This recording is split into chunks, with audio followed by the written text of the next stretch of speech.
ariko reka mbere kuri uyu mwana w'umukobwa waje Ariel Wise ndamukunda, hanyuma nkunda na Juno Kizigenda uriya wabanje uriya Juno nawe ndamukunda.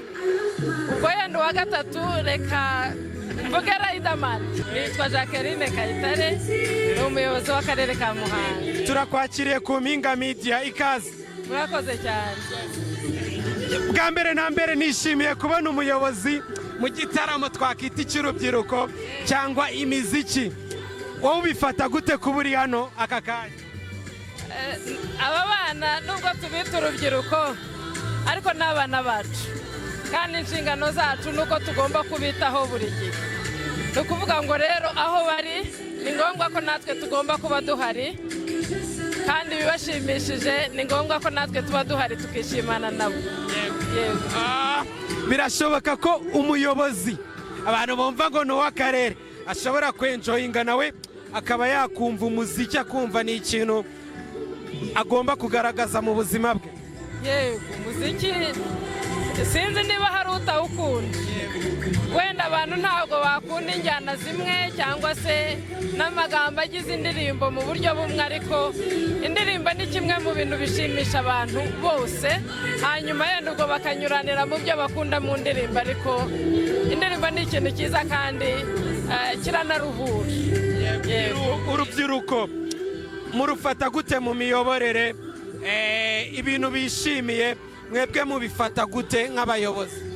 Uretse kuba ari n'abana bacu, ariko ngira ngo murabizi ko ari nawo mubare munini w'Abanyarwanda.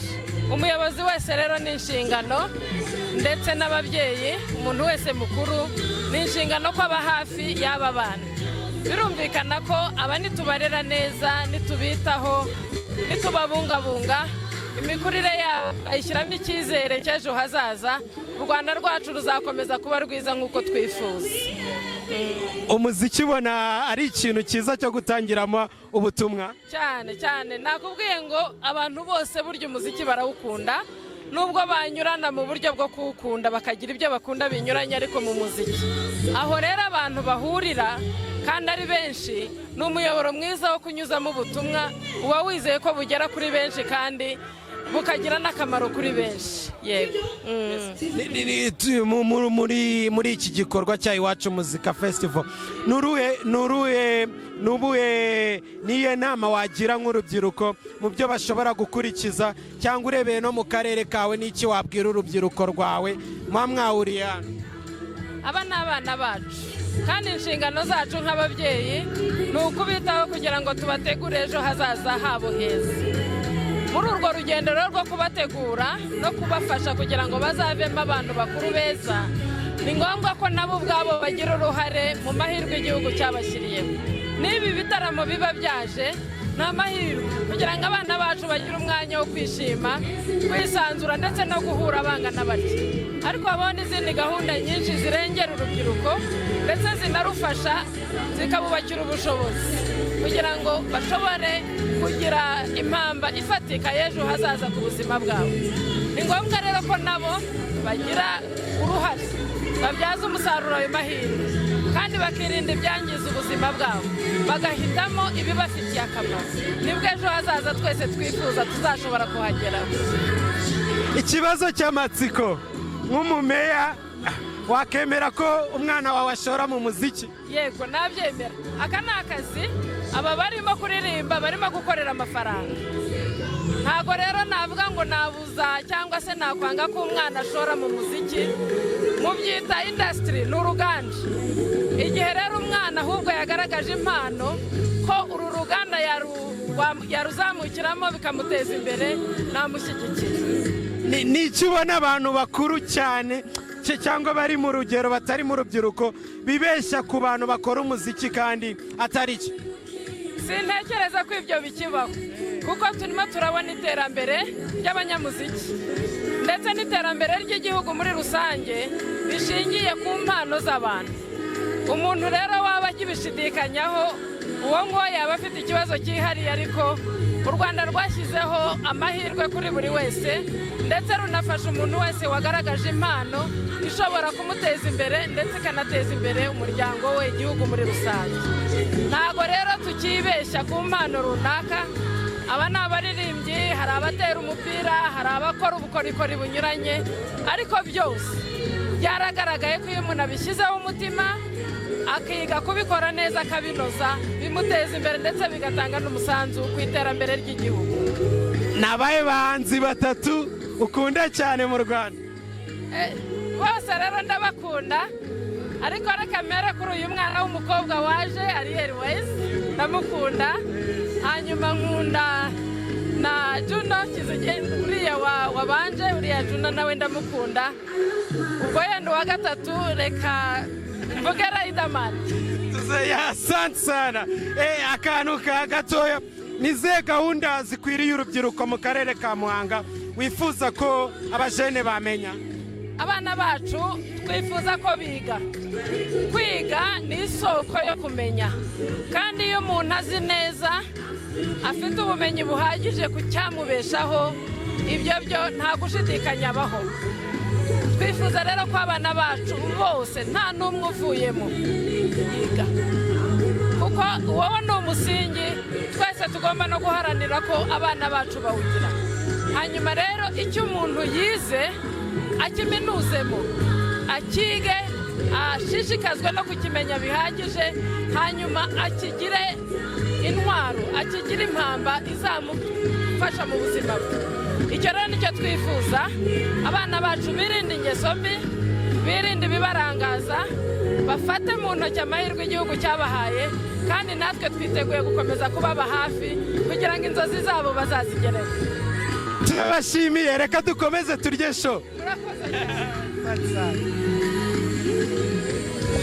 Yes, mwabibonye twari turi kuvugana na meya w'akarere ka Muhanga, Ariel Ways niyo uri kuri stage.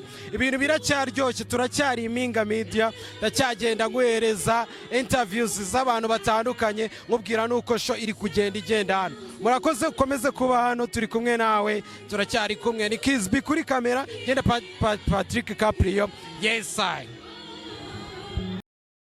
Buriya na Rusizi naho tuzajya wande, ariko ni Muhanga yari shonge byagenze neza. Hari akabeho performinga mu mbeho, biba bigoye ariko ari na neza, ntabwo wahagira cyane. Usuka mirari nawe wakore? Muhanga ni ubwa mbere makubise. Ubwa mbere wakoreye. Abantu baho babonye gute ku ndirimbo zawe? Bro, barazizi zose ijambo kuri rindi. Abanyamuhanga ndabashimira cyane, byiza biri imbere. Si igihombo gikomeye kuba utarabashije kugira Rusizi? Oya, na buri ibintu byose biba kubera impamvu, kandi nta na limite zihari, anytime twabageraho. Twatangiza uyu munsi, ni ubwa mbere navuga ko ukoze performance, umwana akishima, umukecuru akishima, baye n'ababanje bose ubwuru wa mbere kubarusha, ibanganire bakoresheje umunsi Muhanga. Ikindi bakunzi babe Rusizi bari bakwiteguye bavuga ati Juno turagushaka turirimbe indirimbo ze dukunda, bo ubateganya ngo icyo urabwira iki? Wamereye ku cya mbere muri show zabanje, ubwo wari warangaye, niyo mpamvu utabonye ko n'abandi bose bari bahiye. So ni neza uyu munsi, nyine vibe yari hejuru nk'ibisanzwe. Hanyuma abi Rusizi ngiye nzizana maybe. Ni vuba, ngiye ngomba kubageraho vuba personally. So Juno, ibitaramo biri kugana ku musozo, ubushize nayo nanakikubaje, ibi bitaramo bigufashije iki? Urugendo rugufashije iki? Bifashe guhura n'abantu wenda ntari kuzabikora bya vuba. Ikindi uriga nyine, akenshi urabizi ukuntu akazi kacu gakora, ibyinshi ubyigira mu kazi. So nibi ni nk'amasomo uba uriho, ni experience nshyashya, cyane cyane ko ari ubwa mbere nshobora kuba nkoze nka show nka 7 muri weekend zikurikiranye. It's a lot to manage, we learned a lot. Tuzengurutse intara zitandukanye, uko biri kose audience yawe nayo urayizi. Ni he hantu ubonye usabwa kongera imbaraga, yaba muri promotion no kwegera abantu bawo? Umusange zigerayo kabisa, ariko nyine ni ugukomeza gukora, nukomeza gusohora nyinshi no kuhagera kenshi kurushaho. Juno, ikindi tumaze kuzenguruka intara, dusigaje Rubavu yonyine. Of course urebye mu ndirimbo zawe n'ukuntu injyana tujya dukora, hari ukuntu wabonye abantu bazakiriye cyangwa se mu mikorere n'imigire ugereye ku njyana, ubona hari umunyu uzongera mu ndirimbo zawe bitewe n'ahantu wagiye uca? ni ibisanzwe ni ukwimpuruvinga ibyo nsanzwe nkora byose, kuko mfite indirimbo z'urukundo, za life, za hip hop, zose tu, so ni uko nguko, nta rindi banga ni iryo ndarimennye. turakurikizaho rero Rubavu, abantu baho n'ubuye butumwa bagenera? Rubavu I can't wait kujyayo, aho ntabwo ari ubwa mbere, ubwo mperukayo hari umwaka ushize, nabwo show yari show bya data, so I can't wait gusubirayo. Hari indirimbo nyinshi nasohoye nyuma ya kirangiye, so ndishimye ko ariho ko naho harimo muho tuzakubita. Wakoze cyane. Thank you so much.